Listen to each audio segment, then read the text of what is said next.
Quando o Ícaro chegou na Serra dos Dormentes, ventava quente e empoeirado.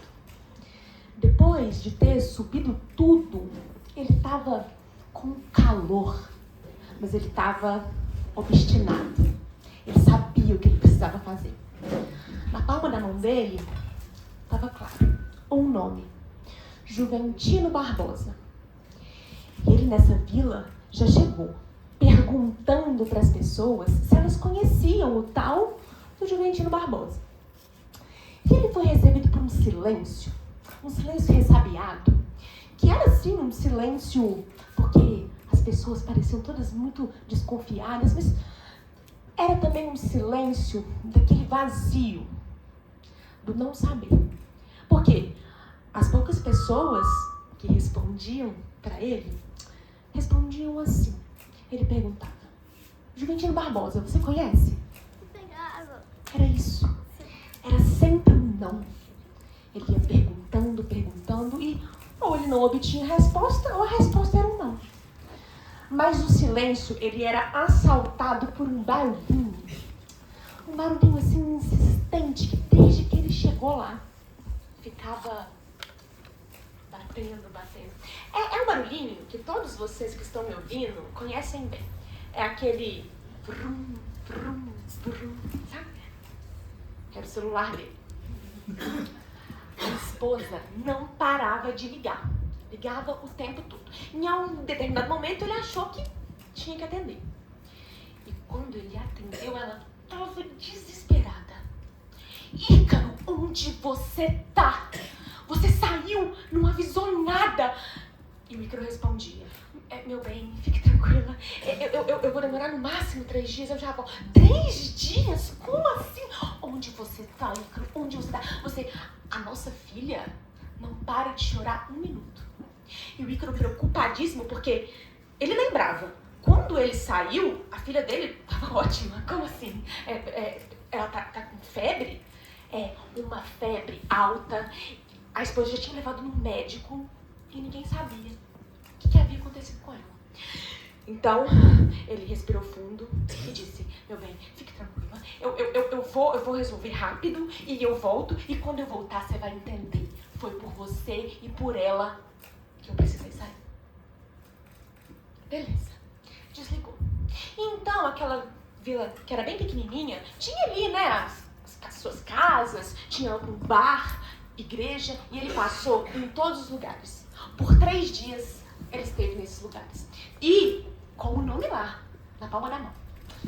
Mas ninguém sabia.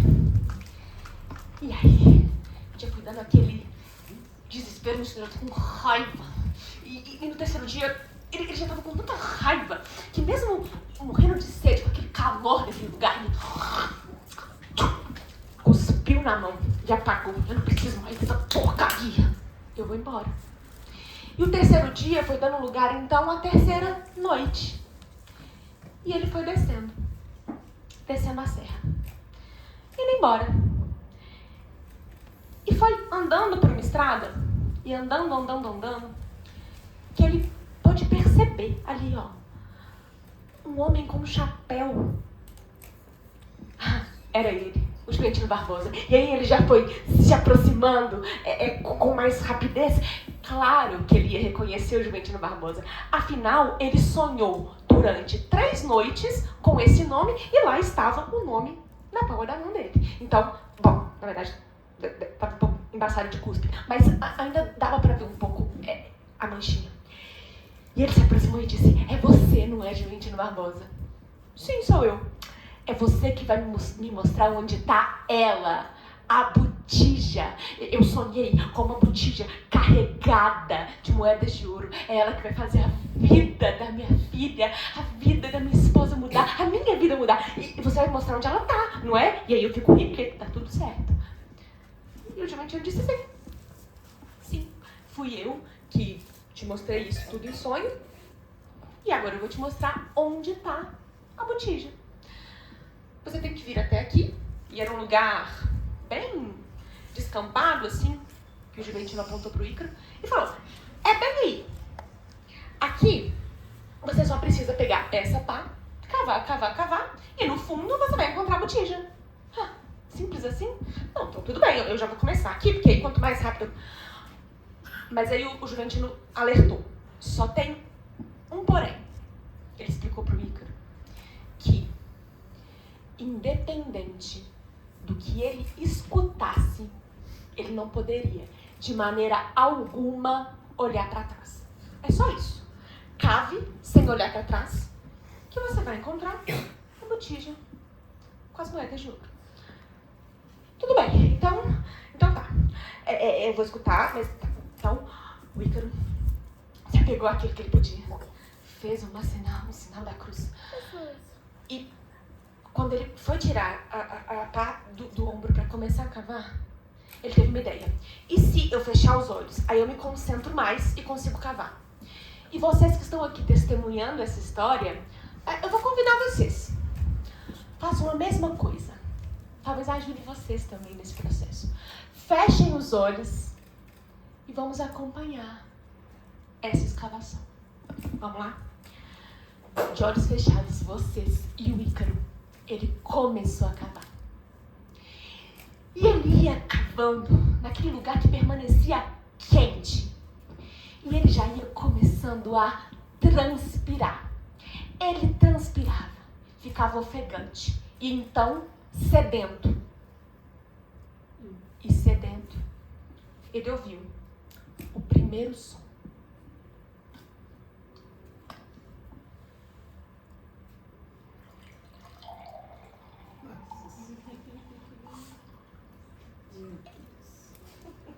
A voz começou doce.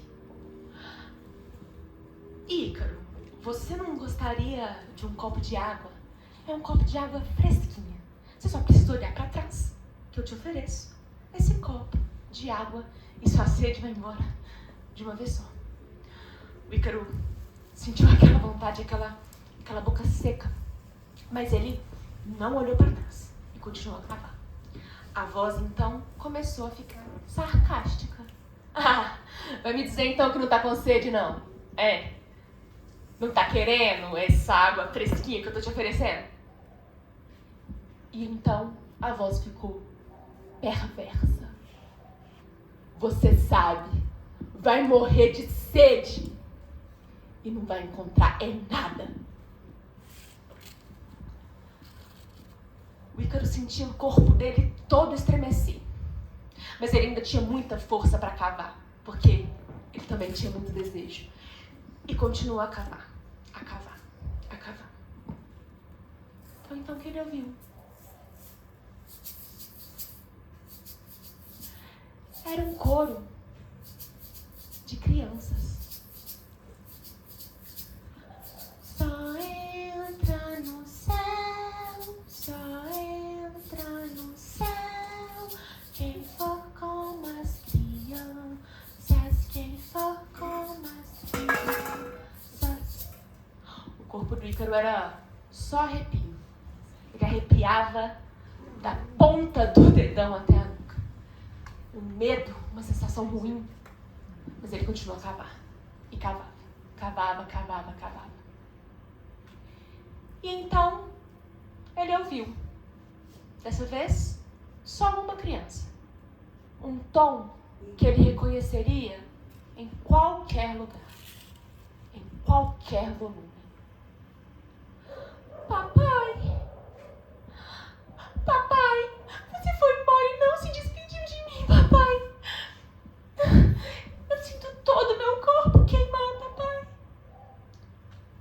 O Ícaro, então, foi tomado por um desespero. A sua cabeça balançava, o seu corpo tremia. Papai, eu não vou conseguir, papai, esperar você chegar. Você pode me dar um último abraço? Eu tô aqui, papai, bem atrás de você. O desespero era aquele homem que se debatia.